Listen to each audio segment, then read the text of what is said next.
Hey man, have you ever been to Waffle House? When was the last? Oh yeah, dude. The last time I went to Waffle House was with that guy who claimed he was a 5,000-year-old Chinese dragon. That was the last time I've been to Waffle House. I was piss drunk, and thankfully did not drive. But then again, I don't think he was all that sober either, and he drove. I don't know if 5,000-year-old reincarnated Chinese dragons have a higher alcohol tolerance than I do.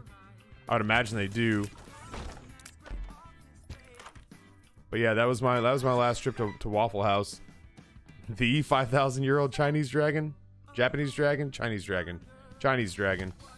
That was an honest conversation that we had. That was a night where I took a friend's chair and lit it on fire because we were out of firewood. I took a friend's chair and lit it on fire because we were out of firewood, and that was the second strangest thing to happen that night. Because the first strangest thing to happen was that a dude sitting next to me in the fireplace, like the reason that I did that, I was getting up and getting ready to go, and he's like, "Hey, can I tell you something?" This is a guy that was like, while a little bit weird, had generally been a pleasant conversationalist all night, and he had generally been a pleasant conversationalist all night. And then at the end of the night, like, he was just like, "Hey man, can I confide something in you?" He was like, "Yeah, sure, whatever. What's up?" And he was just like, "I am a 3,000-year-old reincarnated Chinese dragon." And I was like, "Go on." He was just like, "Well, I mean, like, most people meet that with some real reservation about whether or not I'm telling the truth." And I was just like, "I don't believe you, but that doesn't mean that I don't believe that you believe what you just said." And he's like, "Would you like to hear my story?" And I was like, "Yeah, let me get this fire going." And I was so impatient to like get the whole thing, like to get this whole conversation started. I'm not going to go to the angel rooms. Spoiler. I was so impatient to get the conversation started that the first thing I could find was like a rocking chair on the back porch that looked busted up. So I grabbed that, broke it like literally over my knee, and threw it into the fire, and was just like, "Please tell me your story." I have 2 Australian clients, nice people. Dude, I used to work in this place called the City Tavern.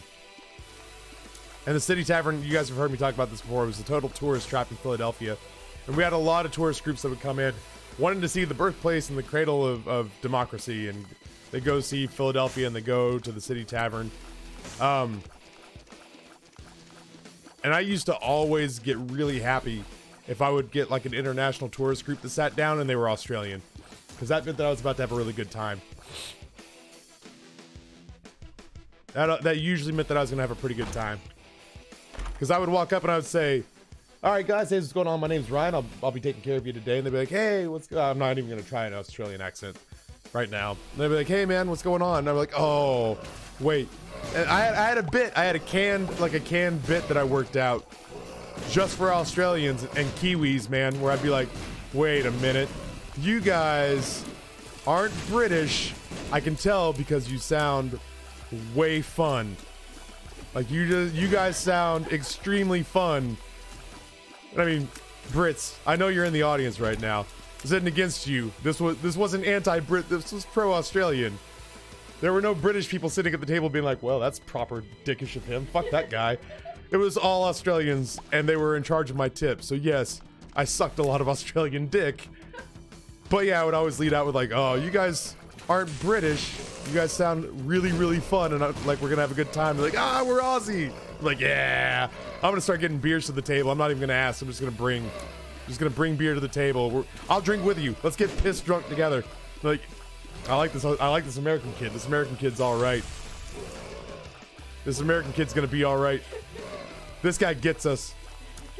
I come back to the table and be like, "Here's some beers and 9 native deadly animals." And I'd throw them on the table and be like, "Yeah." Like, here's a diamondback rattlesnake. This thing's a bitch. And they just slap it on the table. I'd be like, "Fuck yeah." They'd squirt the venom into the beer and slug it back. They called it an Australian car bomb. It's like, you people are fucking nuts. Let's tie this motherfucker on. Some of that's true.